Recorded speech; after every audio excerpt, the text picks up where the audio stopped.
મારે તમને કેવું છે એમ કે જે તમે લગાવો છો ને વાલા, હું એનો વિરોધ નથી કરતો. આમ જો તૈયાર થાજો, બધું આપણા માટે છે. પણ એના કરતા તમારે ગોરું થવું હોય તો તમને એક રસ્તો બતાવું, પછી આપણે આગળ વધીએ.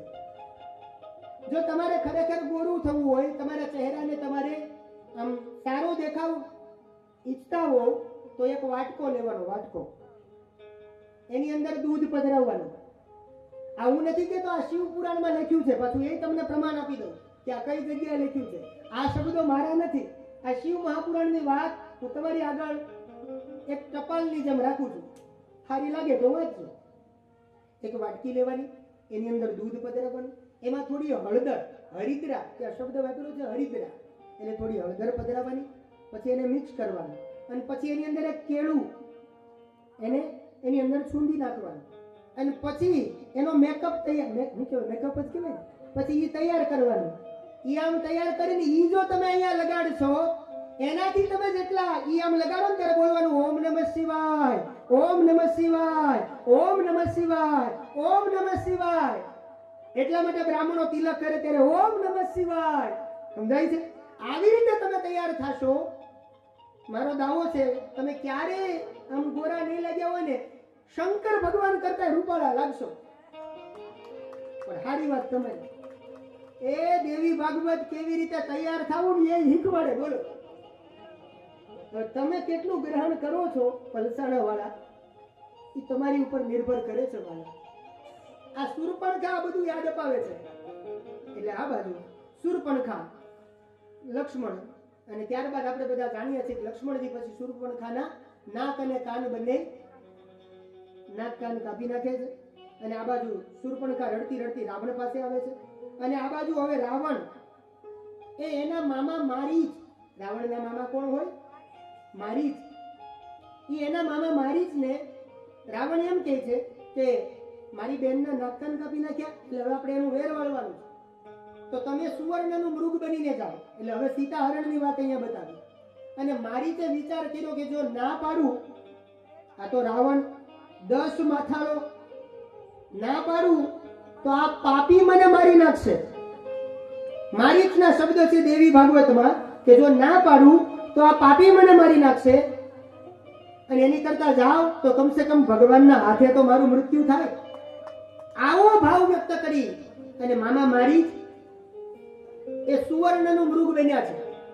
યાદ રાખજો, જેવું સુવર્ણનું મૃગ આવ્યું, રામ પણ જાણે છે, સીતાને પણ ખબર છે કે સુવર્ણનું મૃગ હોઈ ન શકે. પણ જેવા રામ, લક્ષ્મણ અને સીતા બેઠા હતા ત્યાં મારીચ મૃગ બનીને ત્યાં આવે છે. અને જેવું સીતાજીએ મૃગ જોયું અને રામને કહે છે કે મને આ મૃગ લાવી આપો.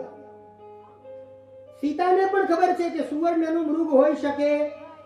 અસંભવમ હેમ મૃગસ્ય જન્મ તથાપિ રામો લુલુભે મૃગાય પ્રાયઃ સમાપન્ન વિપત્તિ કાલે અને ધિયોપી પુંસામ મલિની ભવંતિ.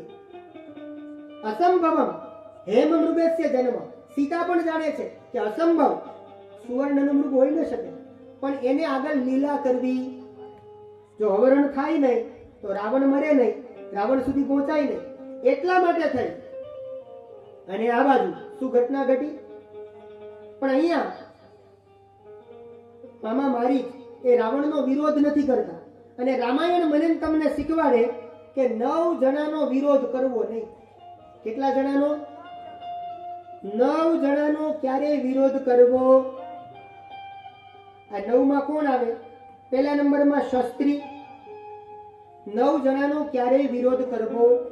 એમાં પહેલા નંબરમાં શસ્ત્રી, બીજા નંબરમાં મરમી, ત્રીજા નંબરમાં પ્રભુ, ચોથા નંબરમાં શઠ, પાંચમા નંબરમાં ધની, છઠ્ઠા નંબરમાં વૈદ્ય, વૈદ્ય કહેતા ડોક્ટર, સાતમા નંબરમાં બંદીજન, આઠમા નંબરમાં ભાનસ, અને 9મા નંબરમાં ગુણી એટલે ગુણવાન વ્યક્તિ. હવે એક એક શબ્દને સમજો. પહેલા 9 નો વિરોધ ક્યારેય કરવો? એમાં પહેલા છે શસ્ત્રધારી, જેના હાથમાં શસ્ત્ર હોય ને એનો ક્યારેય વિરોધ કરાય. એની સાથે હંમેશા ભળી જવાય. સમજાય તો? કેમ કે ખબર નથી ક્યારે એ શસ્ત્ર આમ ઉગાવે, ક્યારેક આપણી બાજુ ઉગાવે. એટલે શેના હાથમાં શસ્ત્ર હોય એનો ક્યારેય વિરોધ કરવો. પછી બીજું કીધું મરમી, જે આપણા મર્મને જાણતો હોય, જે આપણી વાતોને જાણતો હોય, આપણા મર્મને જાણતો હોય, અથવા જાણતો હોય અથવા જાણતી હોય, તો એનો ક્યારે વિરોધ કરવો? આપણે કંઈક બોલીએ અને ઘણા આપણને નથી કહેતા બસ હો ભાઈ હવે રહેવા દેજો, તારી બધી મને ખબર છે, એટલે આપણે કેમ તરત આમ બોલતા બંધ થઈ જઈએ ને? એટલે મર્મી જે આપણી વાતને જાણતો હોય, આપણા મર્મને જાણતો હોય, એનો ક્યારે વિરોધ કરવો? પછી અહીંયા શબ્દ વાપર્યો છે પ્રભુ. પ્રભુ એટલે ભગવાન. ભગવાનનો ક્યારે વિરોધ કરવો? રામને માનવા વાળા કનૈયાનો વિરોધ કરે, કનૈયાને માનવા વાળા રામનો વિરોધ કરે, આ બંને પાછા શિવનો વિરોધ કરે. આવો ક્યારે વિરોધ કરવો? પછી ચોથો શબ્દ વાપર્યો શઠ. શઠ કહેતા મૂર્ખો. એક મૂર્ખ માણસનો ક્યારે વિરોધ કરવો? સમજાય છે? મૂર્ખાના ક્યારે ટોળા હોતા, એટલે એનો કોઈથી વિરોધ કરવો? એક ભાઈ, ધ્યાન આપજો, મૂર્ખાનો ક્યારે વિરોધ કરવો? એમાં એક ભાઈ એના મિત્રને ત્યાં ગયો. એક ભાઈ એના મિત્રને ત્યાં ગયો અને બરાબર વરસાદનો માહોલ હતો, વરસાદની સિઝન હતી, બંને મિત્રો બેઠા છે, પરસ્પર વાતો કરે છે. એવામાં બન્યું એવું કે બારે મેઘ ખાંગા થયા, વરસાદની સિઝન હતી અને મુશળધાર વરસાદ વરસવા લાગ્યો. જ્યાં જુઓ ત્યાં બધે પાણી પાણી, ચારે બાજુ વરસાદનો અવાજ આવવા લાગ્યો. એટલે આ મિત્ર એના બીજા મિત્રને કહે છે કે મિત્ર, ચારે બાજુ આટલું બધું પાણી છે, ચારે બાજુ બધે પાણી ભરાઈ ગયા છે, ચારે બાજુ વરસાદ છે અને હજી પણ વીજળીનો અવાજ થાય છે, તો તું તારા ઘરે જવાનું બંધ કરી દે. હજી પણ આમ વીજળી આકાશમાં આમ અવાજ કરે છે, વાદળોના ગડગડાટ થાય છે અને હજી વીજળી અંધારી છે, હજી વરસાદ અંધાર્યો છે, તો તું તારા ઘરે જવાનું છોડી દે અને અહીંયા મારે ત્યાં રોકાઈ જા. હવે આ એના મિત્રને એમ કહે છે તું અહીંયા રોકાઈ જા, અને એ કઈ અને ઓલો મિત્ર એનો ગયો અંદર રસોડામાં, કારણ કે રસોડામાં જવું પડે ને, એટલે એને એની ધર્મપત્નીને કીધું કે મારો મિત્ર આજે રોકાવાનો છે, તો તમે 2 જણાનું અથવા તો આપણા ત્રણેયનું એ પ્રમાણે તમે રસોઈ, પણ જ્યાં આ અંદર રસોડામાં કહેવા ગયો કે તમે 3 જણાનું જમવાનું બનાવજો, ત્યાં એનો મિત્ર આજે કહીને બહાર આવ્યો, ત્યાં એનો મિત્ર અહીંયા હાજર નહોતો. ઓલો વિચારમાં પડી ગયો કે આ મારો મિત્ર ગયો ક્યાં? હું જે અંદર કહીને આવ્યો ત્યાં મારો મિત્ર હાજર નથી. અને જ્યાં એ રાહ જોવે છે એવામાં એનો મિત્ર બહારથી આવ્યો, આખો પલ્લી ગયેલો, રહકા બોળ થઈ ગયેલો એનો મિત્ર. અને આવીને એનો મિત્ર આ મિત્રને પેલો એનો મિત્ર પૂછે છે કે ભાઈ તું ક્યાં જતો રહ્યો હતો? આ વરસાદને તું આટલો બધો પલ્લી ગયો, આમ તારા કપડાં જો, તને શરદી થઈ જશે, આવી રીતે પલ્લાય? ત્યારે એનો મિત્ર શું કહે ખબર? કે મને ખબર હતી કે તું મને જમાડ્યા વગર નહીં જવા દે, એટલે હું મારા ઘેર કહેવા ગયો હતો કે હું જમીને આવીશ. આવાનો વિરોધ કરાય? કરાય? આવાનો વિરોધ કરાય? આને શું કહેવાય? હા, એટલે મૂર્ખાનો કોઈથી વિરોધ કરવો એ કે હું મારી પત્નીને કહેવા ગયો તો ઘેર કે હું જમીન આવીશ, એટલે મૂર્ખનો ક્યારે વિરોધ ન કરવો. એક તો ધનવાનનો ક્યારે વિરોધ ન કરવો. વાલા માગીએ તાવની ગોળી અને આ લીધે બીજી ગોળી, એટલે જય માતાજી, ખબર પડે જ નહીં, અચ્યુતમ કેશવમ રામ નામ. ડોક્ટરનો કોઈથી વિરોધ કરવો. પછી આવ્યું બંદીજન. બંદીજન એટલે કહેતા કવિઓ. એમાં ધનુષ્ય ભંગ વખતે પેલા બંદીજન આવે છે. બોલે બંદી બચન બર સુનહુ સકલ મહિપાલ, પન વિદેહ હું કરહુ હમ ભુજા ઉઠાઈ વિશાલ. આવું બોલે છે બંદીજન, જો સિરિયલમાં સાંભળ્યું હોય તો. એટલે બંદીજન કવિઓ એનો ક્યારે વિરોધ કરાય નહીં. અને રસોઈયાનો કોઈથી વિરોધ કરાય? પછી રસોઈયા હોય તોય ભલે, અને ઘરનું રસોડું હોય ને એના રસોડાના રાણી હોય તોય ભલે, બાકી વિરોધ ન કરાય. હા, સમજાય? વહેલા મોડું ગમે ત્યારે સમજાય. દાળની અંદર મીઠું ન હોય ને, દાળની અંદર મીઠું ન હોય તો એમ ન કહેવાય કે દાળમાં મીઠું નથી, પણ એમ કહેવાય કે આજે જે તમે જમવાનું બનાવ્યું મીઠાના પ્રમાણમાં દાળ ઓછી પડી છે. શું કહેવાનું? મીઠાના પ્રમાણમાં દાળ ઓછી છે, બાકી એમ નહીં તમારે આમરસ છે, એનો વિરોધ કરાય એટલે રસોઈયા, એનો વિરોધ ન કરાય. ત્યારબાદ સમય, નવમું છેલ્લું છે ગુણી, એટલે ગુણવાન વ્યક્તિ, એનો ક્યારે વિરોધ કરાય. આ બાજુ મારીચ તૈયાર થયો છે, સુવર્ણનો મૃગ બન્યો, આ બાજુ આવે છે સીતાજીએ મૃગ જોયું, અને આ બાજુ રામ એ મૃગને લેવા માટે સીતાએ મૃગ માંગ્યું. આ બાજુ રામ એ મૃગને લેવા માટે પાછળ પાછળ જાય છે, અને લક્ષ્મણને કહેતા જાય છે કે તું સીતાનું ધ્યાન. અને આ તો બધી રાવણની યુક્તિ હતી. જેવા રામ મૃગને લેવા માટે પાછળ જાય છે, અને આ બાજુ આ મૃગ થોડુંક આગળ વધ્યું એટલે મૃગ બૂમો પાડવા લાગ્યું, અને મૃગ માયાવી મૃગ હતું એટલે એને એવી બૂમો પાડી કે હે લક્ષ્મણ, હે લક્ષ્મણ. એટલે સીતાજીના કાને આ શબ્દ પડ્યા, એટલે એને શું કીધું કે લક્ષ્મણ ભૈયા, તમારા મોટા ભાઈને તમારી જરૂર, તમે જાઓ. અહીંયા દેવી ભાગવતમાં સીતાજી થોડાક મર્મ વાક્ય બોલ્યા છે, આવું લખ્યું છે. જો આ છે દેવી ભાગવતનું રહસ્ય, આ રામાયણમાં આવું નથી લખ્યું. દેવી ભાગવતમાં તમને આ શબ્દો જોવા મળશે. બાકી કમ રામાયણ લઈ લો, વાલ્મીકી રામાયણ લઈ લો, ઉત્તર રામાયણ લઈ લો, તુલસીકૃત, એમાંય આવું નથી લખ્યું. પણ દેવી ભાગવતમાં એમ લખ્યું છે કે અહીંયા માં સીતા એ થોડુંક વધારે પડતો વ્યંગ કર્યો છે માએ. અને શું વ્યંગ કર્યો છે દેવી ભાગવતમાં સ્પષ્ટ લખ્યું છે. લક્ષ્મણ જવાની ના પાડે છે કે એ તો પરબ્રહ્મ છે, એને વળી કોણ મારી શકે, એટલે હું મને ના પાડી છે રામે, હું તમને એકલા મૂકીને ન જાઉં. એટલા માટે સીતા માએ વ્યંગ કર્યો છે. અને શું વ્યંગ કર્યો ખબર? દેવી ભાગવતમાં લખ્યું છે કે તમે એટલા માટે અહીંથી નથી જતા કે જો રામ ન આવે, રામનું મૃત્યુ થાય, તો પાછળથી તમારે મારી સાથે લગ્ન કરવા છે. આવા શબ્દો, કઠોર શબ્દ સીતા દેવી ભાગવતમાં લખ્યું. આવા વ્યંગ વાળા શબ્દો જ્યારે, અને આવા શબ્દો એટલા માટે બોલ્યા કારણ કે એને ખબર હતી કે આ લક્ષ્મણ છે, એમાં કોઈ ગલત ભાવ નથી હો. આ વાતનો પાછો અન્યથા અર્થ ન લેતા, અને એટલો ટુકડો કાપીને પાછા અમારો ફેરવતાય નહીં બજારમાં. નકર માફી મંગાવે કે વામન દાદા આવું બોલ્યા, પણ લખ્યું છે ને અમે બોલીએ છીએ વાલા, એટલે એટલો ટુકડો કાપીને પાછા ફેરવતા નહીં. આમાં લખ્યું છે સીતાજી આવું બોલ્યા છે. શું કામ? કેમ કે લક્ષ્મણની સીતાજીને ખબર છે લક્ષ્મણ થોડાક આમ ઉગ્ર છે, એને ખબર હતી કે એમ નહીં જાય. અને છેલ્લે આવા વ્યંગવાળા શબ્દો વાપર્યા. એટલે લક્ષ્મણજી આપણે બધા જાણીએ છીએ કે લક્ષ્મણ રેખા દોરે છે અને કહે છે કે તમે આ લક્ષ્મણ રેખાને ઓળંગતા નહીં, અને હવે હું જાઉં છું. આ બાજુ રાવણ આવે છે, સીતાનું હરણ કરીને જાય છે. આપણે બધા કથાને જાણીએ છીએ. અને ત્યારબાદ સીતાન્વેષણ કરતા કરતા ભગવાન રામ એ પાછા આવે છે. પછી રામ અને લક્ષ્મણ બંને આગળ વધે છે. રાવણ સીતાજીનું હરણ કરી અને લંકામાં લઈ જાય છે. આ બાજુ રામ અને લક્ષ્મણ બંને આગળ વધે છે. માર્ગની અંદર જટાયુનો ઉદ્ધાર કર્યો, અને જટાયુને ભગવાન રામ પૂછે છે કે તમે સીતાને જોયા? તમે સીતાને જોયા? અને તમારી આવી દશા કોને કરી? ત્યારે જટાયુ એમ કહે છે કે નાથ દશાનન યહી ગતિ કિન્હી, નાથ દશાનન યહી ગતિ કિન્હી, તે ખલ જનક સુતા હરિલીની. અમે જાણીએ છીએ મારા. જટાયુ કહે છે કે મારી આવી દશા કોણે કરી? આ જટાયુ છે ને બહુ ભાગ્યશાળી પાત્ર હોય રામાયણમાં તો એ છે જટાયુ.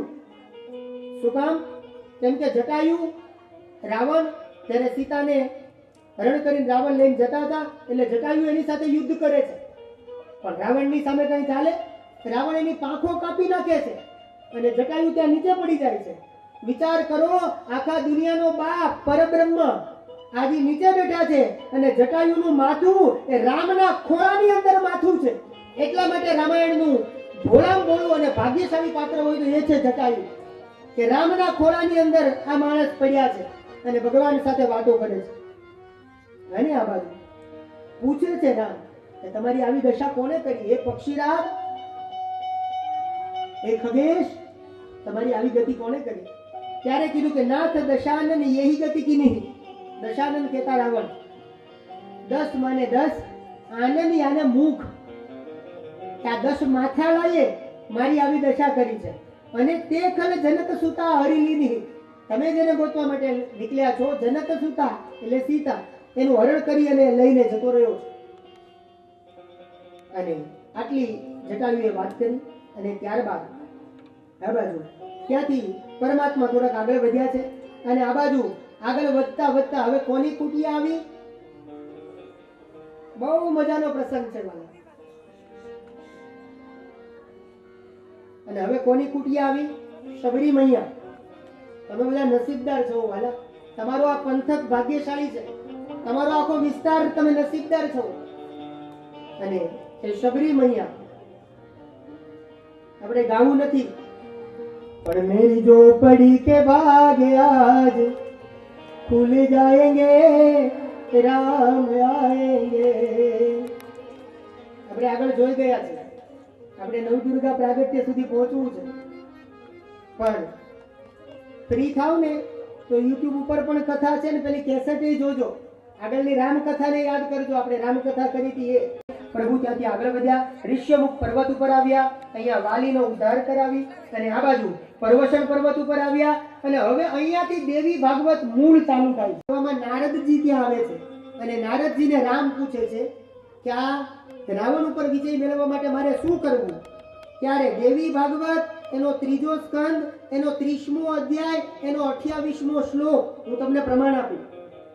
અને નારદજી ભગવાન રામની આગળ નવરાત્રીનો મહિમા ગાય છે, અને શું કહે છે કે શૃણુ રામ સદા નિત્યા શક્તિ રાધા સનાતની સર્વ કામ પ્રદા દેવી પૂજિતા દુઃખ નાશિની.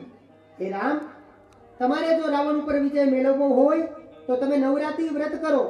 શૃણુ રામ સદા નિત્યા, તમે નિત્ય માં ભગવતી જગદંબાની ઉપાસના કરો, તમે જગદંબાની સેવા કરો. રામ પણ જો જગદંબાની સેવા કરતા હોય તો આપણે કરીએ એમાં ક્યાં મોટાઈ છે? આ બાજુ તમે જગદંબાની આરાધના કરો, ઉપાસના કરો, અને જગદંબા તમારી ઉપર પ્રસન્ન થશે. આખું વ્રત સમજાવ્યું. દુર્વાસા, વશિષ્ઠ, બ્રહ્મા બધાએ નવરાત્રી વ્રત કર્યું છે, તો તમે પણ કરો. આવો સદુપદેશ નારદ રામને આપે છે. પણ રામજી કહે છે કે મને આ વ્રત કરાવે કોણ? આ વ્રત વિશે સમજાવે કોણ? ત્યારે નારદે આખા વ્રતની વિધિ જે આપણે આગળ જોઈ ગયા, એ આખા વ્રતની વિધિ નારદજી રામને કહે છે. આમ વ્રત કરજો, આમ કરજો, આમ કરજો, આવી પૂજા કરજો, આમ આરતી ઉતારજો, આમ ભગવાનને જમાડજો. ગઈકાલે મેં શીખવાડ્યું, યાદ રહ્યું હોય તો.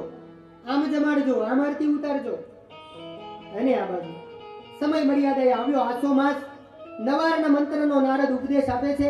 અને આ બાજુ ભગવાન રામ એ નવરાત્રી વ્રત કરે છે.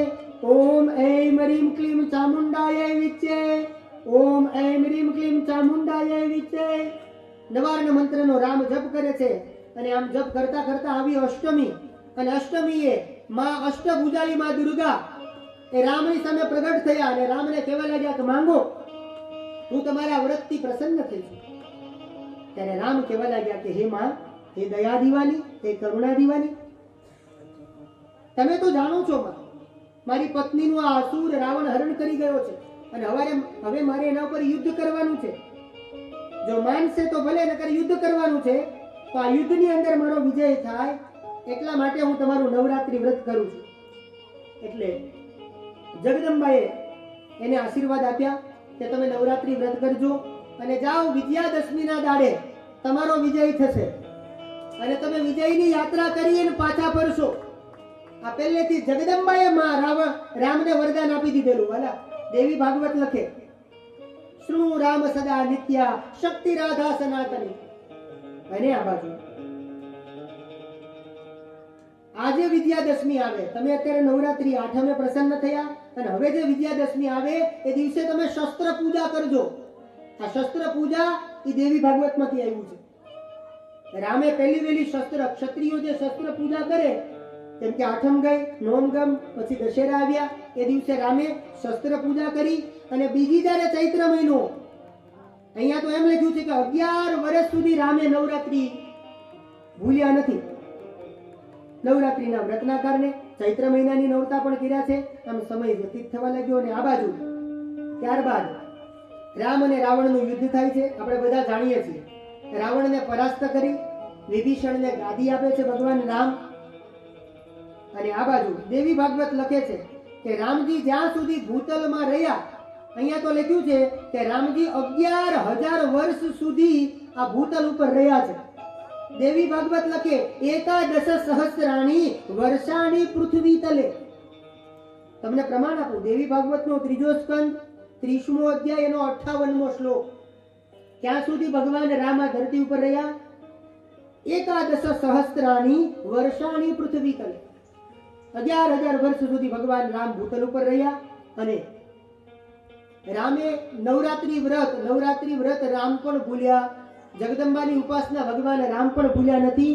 અને 11 સહસ્રાણી વર્ષાણી પૃથ્વી તલે 11,000 વર્ષ સુધી ભગવાન મર્યાદા પુરુષોત્તમ રામ એ આ ધરતી ઉપર રહ્યા. અને 11,000 વર્ષ સુધી એને પરા અંબાનું ભજન કર્યું, સાધના કરી. આવી કથા દેવી ભાગવતમાં છે. પછી રામજી એને ત્યાં 2 દીકરાઓ થાય છે, આપણે જાણીએ છીએ, લવ અને કુશ. પછી લક્ષ્મણને ત્યાં પણ 2 દીકરાઓ, જો એના નામ દેવી ભાગવતમાં લખ્યા છે. રામને ત્યાં 2 દીકરાઓ થયા, શું નામ પાડ્યું? લવ અને કુશ. લક્ષ્મણને ત્યાં 2 દીકરાઓ, જેનું નામ છે અંગદ અને ચિત્રકેતુ. પછી ભરતને ત્યાં પણ 2 દીકરા થયા, તક્ષ અને પુષ્કળ. પછી શત્રુઘ્નને ત્યાં પણ 2 દીકરા થયા, સુબાહુ અને શ્રુતસેન. ચારેય ભાઈઓને ત્યાં 2 દીકરાઓ થયા છે. અને 11,000 વર્ષ સુધી ભગવાન રામ આ ભૂતલ ઉપર રહ્યા અને માતાજીની ઉપાસનાને ભૂલ્યા. તો આપણે પણ જીવીએ ત્યાં સુધી માતાજીની ઉપાસના ભૂલવાની. અંબા અંબા કરતા મારું આયુષ પૂરું, અને અંબે માનું નામ જપતા ભવથી પાર. એટલા માટે આગળ શીખવાડેલું આ કથા બતાવી. અને ત્યારબાદ અહીંયા 3જા સ્કંદને વિરામ આપ્યો. અને હવે છે ચતુર્થ સ્કંદ. એમાં આવે છે ભગવાન કૃષ્ણ. આપણે સમય મર્યાદાએ કૃષ્ણની કથા જોઈશું. પણ 6 અધ્યાયમાં રામાયણ છે, એમાં આખો 4થો સ્કંદ એ કૃષ્ણ કથાથી ભર્યો છે. બોલો કેમ કરું? આખી રાત બોલીએ ને વાલા તો એ કનૈયા સુધી પહોંચાય એમ નથી. શું કરું? પણ એ કથા તરફ આગળ વધીએ એ પહેલા રામજી 11 વર્ષ સુધી માતાજીનું ભજન કર્યું, માતાજીના ગરબા ગાયા, માતાજીનું નૃત્ય કર્યું. તો આવો આપણે પણ નવદુર્ગાના પ્રાગટ્ય, શોર્ટમાં કૃષ્ણ જન્મ અને નવદુર્ગાના પ્રાગટ્ય તરફ આગળ વધીએ એ પહેલા મને તમારા પગની ખબર છે વાલા, ખબર છે. પણ શું કરું? કથા કરીએ એટલે પછી કથામાં જીવ ચોંટી જાય. અને એમાં મને આ દેવી ભાગવતની રામકથા મને બહુ ગમે છે.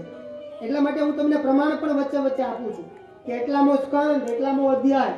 તમે ક્યારેક એકાદું પાનું ખોલો, તમે ક્યારેક થઈને ગયા કે દાદા તમે, અને આમ પણ એ ભાઈ એવું કહેતા હતા, આપણે કંઈ સારું કામ કરીએ તો આપણે તાળી નથી પાડતા.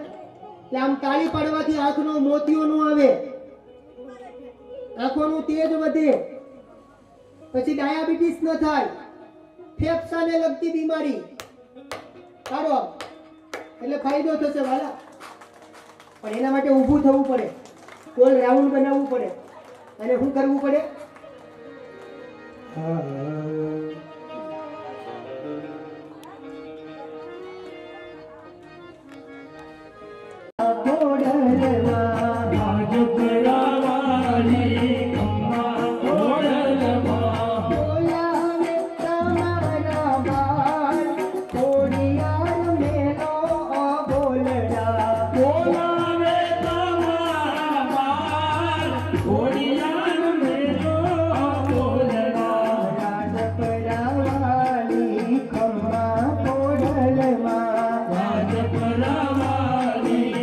Come on.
રમાની ખાસ ગરબેરમાં આવો રે ઓ જીજો મારા સતી કમાન કા ગરબે રંગા આવજો રે જો મારા તમ રમાની હાથ ગરબેરમાં આવજો રે ઓ જીજો મારા સતી કમાન હા ગરબે રંગા આવજો સાઈ ગોરે ગોવાળીઓ મારો હિરલો રે ગોવાળીઓ સાઈ ગોરે ગોવાળી વાલા પીછડો રે ગોવાળી સાઈ ગોરે ગોવાળીઓ મારો હિરલો રે ગોવાળીઓ સાઈ ગોરે ગોવાળી રે મારવાડી રે ગોવાળી ગોવાળન ગીરી રે મારી સામરા નાની જોડ છે ગોરે ગોવાળને ગીર રે મારી સમરા ધાની જોડ ગોવાળન ગીરી રે મારી સામરા નાની જોડ છે ગોવાળને ગીર રે મારી સમરા ધાની જોડ મારે મહાદેવ જીને મારે પાર્વતી મારી માટે વડીલે મારે પરવા મારે મહાદેવ જીને મારે પાર્વતી મારે માટે વડીલે મારે પરવા મારે મહાદેવ નો ચેલો સંખલો વગાડે સંખલા નો નાદ જોવા જઈએ મહાદેવ ના મેળે હાલો રે પાર્વતી સંખલા નો નાદ જોવા જઈએ મહાદેવ ના મેળે હાલો રે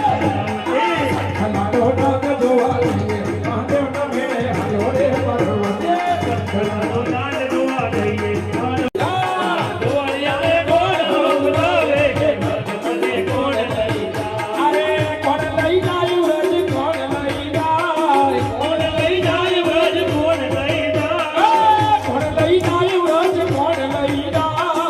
કોણ લઈ જાયું રજ કોણ લઈ જાય એવા કાનોડા ને પલસણામાં લાવો કે વ્રજ મને કોણ લઈ જાય એવા કાનોડા ને પલસણામાં લાવો કે વ્રજ મને કોણ લઈ જાય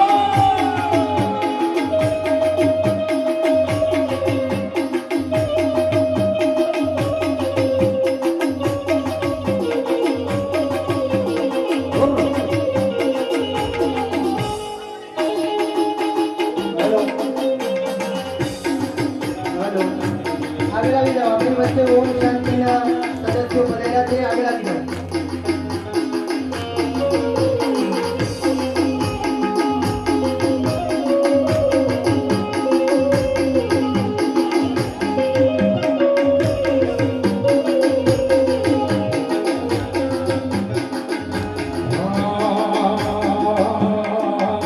ગોવાળીઓ કાનોડો મોરલી ગોવાળીઓ કાનોડો મોરલી ગોવાળીઓ કાનોડો મોરલી ગોવાળીઓ કાનોડો મોરલી એ મોરલી વાલો જસોદાનો લાલો એ મોરલી વાલો જસોદાનો લાલો એ મોરલી વાલો જસોદાનો લાલો એ મોરલી વાલો જસોદાનો લાલો ગોવાળીઓ કાનોડો મોરલી ગોવાળીઓ કાનોડો મોરલી ગોવાળીઓ કાનોડો મોરલી ગોવાળીઓ કાનોડો મોરલી એ તો હોના નિવડા કરી વાલા દેવ મારો મારી કાવાળો એ તો હોના નિવડા કરી વાલા દેવ મારો મારી કાવાળો આખો ધારી મેળીઓ માં ભોલે કી નામો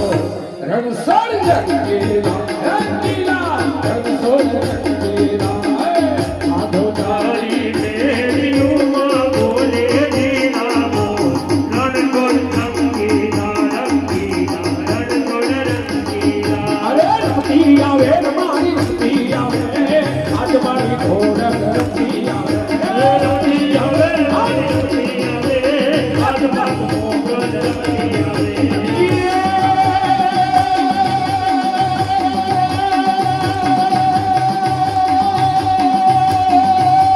ખમ્મા કે જોર મને ખમ્મા કે જોર ખમ્મા કે જોર મને ખમ્મા કે જોર મારી અંબા મારે ખમ્મા કે જોર એ ખમ્મા કે જોર માને ખમ્મા કે જોર અંબા માને ખમ્મા કે જોર એ રમતી આવે રમારી રમતી આવે આજ મારે મારી રમતી આવે એ રમતી આવે મારી રમતી આવે આજ મારો મારી રમતી આવે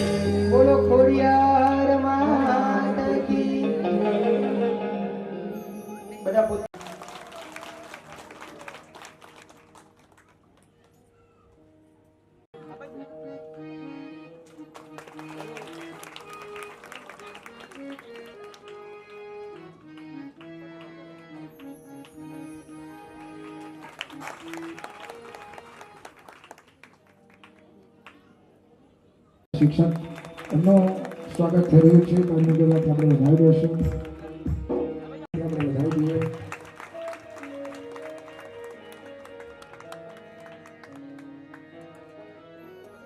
तीर्थ धाम आपके चरणों में हे गुरुदेव प्रणाम आपके चरणों में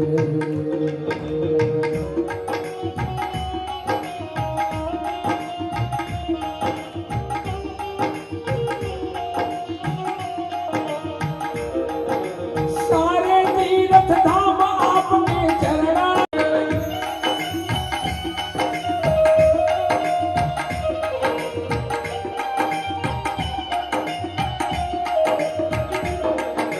गुरु है ब्रह्मा गुरु है विष्णु धाम आपके चरणों में हे गुरुदेव प्रणाम आपके चरणों में આપણી વચ્ચે ઉપસ્થિત બહેનો આપના આશીર્વચન આપશે ભક્તિની ભાવનાનો એક લહેર ફેલાયેલી હોય ત્યાં મંડપમાં પ્રવેશ કરતા જ એના શુદ્ધ સાત્વિક વાઇબ્રેશનનો આપણે બધા જ અનુભવ કરીએ છીએ તો આજે જ્યારે આપણે એ દૈવિક શક્તિની આરાધના કરી રહ્યા છીએ ખૂબ પ્રેમથી ખૂબ ભાવનાથી અહીંયાથી આપણને કથા પણ સંભળાવવામાં આવે છે દેવીની આપણે પણ એ દેવીઓની આરાધના નવરાત્રિમાં પણ કરીએ છીએ અત્યારે પણ જે પણ ભક્ત આત્માઓ છે એ ખૂબ પ્યારથી ભાવનાથી એમની આરાધના કરીએ છીએ અને જ્યારે સાચા દિલથી આપણે દેવી ભક્તિ કરીએ છીએ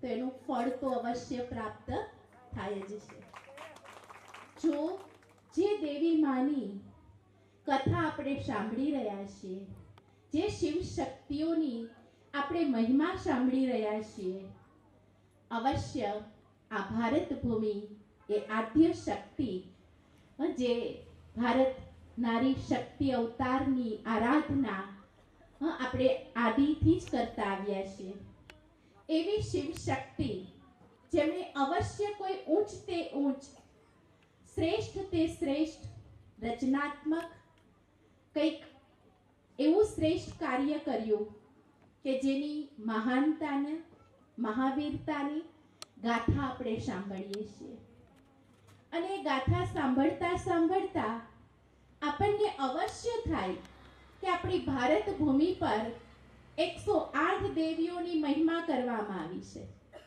માં જગદંબા હોય માં ભગવતી હોય ગાયત્રી માતા હોય સરસ્વતી માતા હોય મહાકાળી માતા હોય એટલે કે અલગ અલગ રૂપે 108 દેવીઓની જ્યાં ભારત દેશની અંદર આરાધના કરવામાં આવે છે એ દેવી શક્તિઓએ જે ધારણ કરેલ અસ્ત્ર શસ્ત્ર વાસ્તવની અંદર પરમાત્મા શિવ પાસેથી પ્રાપ્ત કરેલ શક્તિ એમ કહી શકીએ કે આપણા જીવનની અંદર પણ એ શક્તિઓની ખૂબ આવશ્યકતા છે કહે છે ને અષ્ટભુજાધારી દેવી અષ્ટભુજા એ આઠે હાથમાં કંઈક ને કંઈક અલંકાર બતાવીએ છીએ એ અલંકાર શક્તિઓનું પ્રતીક છે ફક્ત હિંસક અલંકાર નથી કે કોઈ એક તલવાર કે ગદા કે વાસ્તવની અંદર એક જ્ઞાન શક્તિની તલવાર છે જે ઈશ્વરીય યાદનું જોહર શક્તિ ભરેલી છે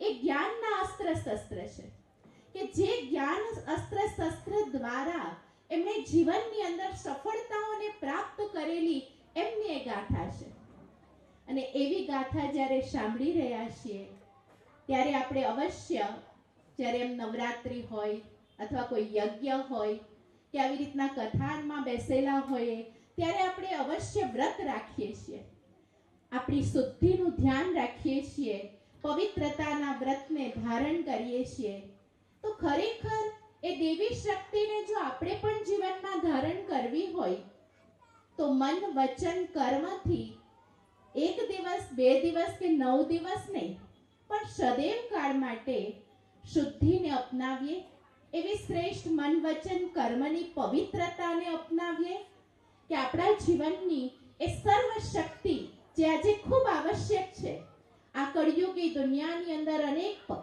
પરિસ્થિતિઓની વચ્ચે સમાવાની શક્તિ, સહન કરવાની શક્તિ, સામનો કરવાની શક્તિ, આ બધી શક્તિઓ આપણને જોઈએ.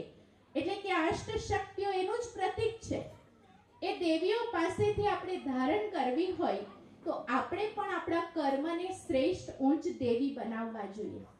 તો આ કથા સાંભળતી વખતે ફક્ત ન સાંભળીએ કે ફક્ત 2 કલાકની અંદર કે 9 દિવસની અંદર સાંભળી લીધું, રાસ ગરબા કરી લીધા, ભક્તિ ભાવનાથી ખૂબ તરબોળ થઈ ગયા, પણ પછી ભૂલી જઈએ એવું ન કરીએ. આ વાતોને જીવનમાં ધારણ કરી આપણા જીવનને પણ ખુશહાલ બનાવીએ, નિર્વિઘ્ન બનાવીએ અને આપ સર્વને આ કથા પરમાત્મા શક્તિ તરફ જોડે. એ શિવ શક્તિઓએ જેવી રીતના શિવ પરમાત્માની યાદ દ્વારા સર્વ શક્તિઓને પ્રાપ્ત કરી, એવી જ રીતના આપ સર્વ પણ આપના જીવનની અંદર એ સર્વ શક્તિઓને પ્રાપ્ત કરો એવી શુભેચ્છા, શુભ ભાવના, શુભકામના. ઓમ શાંતિ.